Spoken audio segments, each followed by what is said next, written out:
সুপ্রিয় দর্শক, আসসালামু আলাইকুম। কাছে দূরে যে যেখান থেকে দেখছেন সবাইকে আন্তরিক শুভেচ্ছা এবং অভিনন্দন। তো আজকে শুক্রবার, বাচ্চারা একটু বিরিয়ানি খাইতে চাইলো, তাই চলে আসলাম চুলার পাড়ে। পাত্রের মধ্যে তেল দিয়ে দিলাম স্বাদ মতো, তারপর দিয়ে দিলাম পেঁয়াজ বাটা।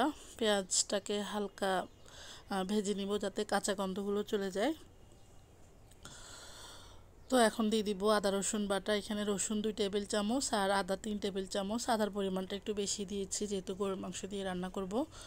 তো আজকে আমি 1 কেজি চাল 1 কেজি গরুর মাংস দিয়েই এই রেসিপিটা করছি। তো আমি এখানে দিয়ে দিলাম লবণ এবং মরিচটা স্বাদ মতো দিবেন, যে যেমনটা ঝাল খেতে পছন্দ করেন। একটু পানি দিয়ে হালকা কষিয়ে নিলাম। মশলা কষানোটা যদি সুন্দর হয় তাহলে বিরিয়ানিটা খেতে মজা হয়। এখানে আমি ইউজ করছি রাঁধুনি বিরিয়ানির মশলাটা। আমার আসলে ব্যক্তিগতভাবে বিরিয়ানি রান্না করার সময় রাঁধুনি মশলাটা ভীষণ ভালো লাগে। এটা দিয়ে বিরিয়ানিটা অনেক টেস্ট হয়। তো এখান থেকে অর্ধেকটা আমি দিয়ে দিলাম আর অর্ধেকটা রেখে দিয়েছি পরবর্তীতে ইউজ করার জন্য। এখন আমি 1 কেজি মাংস দিয়ে দিলাম।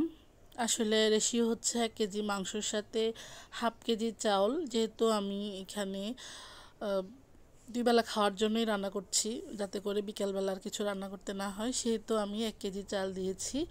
যদি আপনারা গেস্টের জন্য রান্না করেন অবশ্যই 1 কেজি চালের সাথে হাফ কেজি 1 কেজি মাংসের সাথে হাফ কেজি চাল দিবেন, আর এভাবে রেশিওটা বাড়তে থাকবে, তাহলে খেতে কিন্তু অনেক টেস্ট হয়। তো আমি যেহেতু ঘরোয়াভাবে রান্না করছি তাই আমি 1 কেজি মাংসের সাথে 1 কেজি চাল দিয়েছি। খেতে কিন্তু অতটা খারাপ হয়নি। এখন আমি টক দই দিয়েছি আর এখানে দিয়ে দিচ্ছি আমি নারকেল বাটা এবং কাজু বাদাম বাটা। এটা দিলে মানে কাজু বাদাম, কিশমিশ আর নারকেল, এইটা যদি আপনারা বেটে ইউজ করতে পারেন তাহলে বিরিয়ানির টেস্টটা কিন্তু অনেক পরিবর্তন হয়ে যায়। তো আমি আরও 5 মিনিট কষিয়ে রান্না করে নিচ্ছি। এখন নামিয়ে ফেলবো। এখন আমি পোলাওর প্রিপারেশনটা নিব। আমি পাত্রের মধ্যে তেল দিয়ে দিলাম পোলাওর জন্য। এখন আমি পেঁয়াজ কুচি দিলাম, দিয়ে এটাকে বেরেস্তার মতো করে ভেজে নিব। তো এর মধ্যে বলি, যদি আমার কন্টেন্টগুলো আপনাদের ভালো লাগে চাইলে আমার চ্যানেলটিকে সাবস্ক্রাইব করে রাখতে পারেন, তাহলে আমি নিত্য নতুন ভিডিও আপলোড করলে সঙ্গে সঙ্গে তার নোটিফিকেশন পেয়ে যাবেন। আর আপনাদের কাছে একটাই রিকোয়েস্ট, যদি আমার ভিডিওটি ভালো লাগে অবশ্যই একটা লাইক দিবেন, কারণ আপনাদের একটা লাইক আমার ভিডিওটাকে অন্যদের মাঝে পৌঁছে দিতে সাহায্য করে। এখন আমি চালটাকে একটু ভেজে নিচ্ছি। চালটাকে আমি প্রায় 2 মিনিটের মতো ভেজে নিলাম। নিয়ে এখন আমি পানি দিয়ে দিলাম। পানির পরিমাণটা আসলে চাউল যতটুকু হবে তার দ্বিগুণ পানি হবে।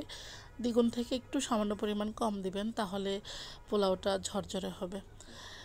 এখানে মাংসের যে গ্রেভির মশলাটা ছিল সেটা দিয়ে দিলাম। দিয়ে এটা মাংসটা আপনারা ছেঁকে রেখে দিবেন, গ্রেভির সব মশলাগুলো দিয়ে দিবেন, তাহলে চালের সাথে মানে চালের পানির সাথে মশলা সব কিছু মিলেমিশে কিন্তু এক হয়ে যাবে, বিরিয়ানিটা খেতে মজা হবে। পরবর্তীতে আপনারা মাংসগুলো দিবেন। এখন আমি যেই মশলাটা রেখেছি বিরিয়ানির, সে বাকি অংশটুকু দিয়ে দিলাম, দিয়ে নেড়েচেড়ে এখন ঢাকনা দিয়ে ঢেকে দেব। তার আগে আমি দিয়ে দিচ্ছি গুঁড়া দুধ, সামান্য একটু চিনি। এই চিনিটা অবশ্যই দেওয়ার চেষ্টা করবেন। চিনিটা যখন আপনি ইউজ করবেন বিরিয়ানির টেস্টটা কিন্তু অনেকটা পরিবর্তন হয়ে যাবে। এখন ঢাকনা দিয়ে ঢেকে দিলাম। দেওয়ার পরে এখন দেখুন পানিটা অনেকটা শুকিয়ে এসেছে। এরপরে আমি বাকি মাংসগুলো দিয়ে দিব। ঠান্ডায় আমার গলাটা বসে গেছে, প্লিজ কেউ কিছু মনে করবেন না। মাংস দেওয়ার পর এখন আমি ভালো করে নেড়েচেড়ে একদম চাউলগুলো ভালো করে মিশিয়ে নিব, যাতে করে চালের সবটুকু অংশে মাংস, গ্রেভি সব কিছু যাতে মিলেমিশে যায়। তো আমি আরও 5 মিনিট ঢেকে রাখলাম। এখন সর্বশেষ আমি কিছু উপকরণ ইউজ করব। দিয়ে দিলাম কিশমিশ, দিয়ে দিচ্ছি ঘি। আমি ঘিটা শেষ হয়ে গেছে, তবুও এক পাশে অনেকটা ঘি আছে, এখান থেকে আমি প্রায় 3-4 চামচের মতো দিয়ে দিচ্ছি।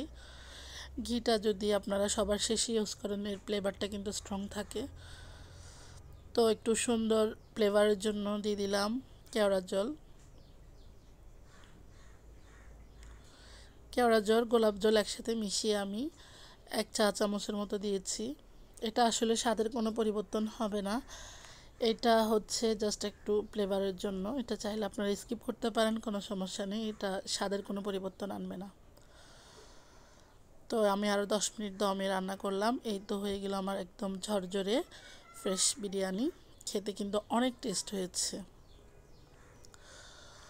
তো আমার ভিডিওটি যদি আপনাদের ভালো লাগে অবশ্যই একটা লাইক দিবেন। সবাই ভালো থাকবেন, সুস্থ থাকবেন, আর কমেন্ট করে জানাবেন কেমন হয়েছে। আল্লাহ হাফেজ, সালামু আলাইকুম।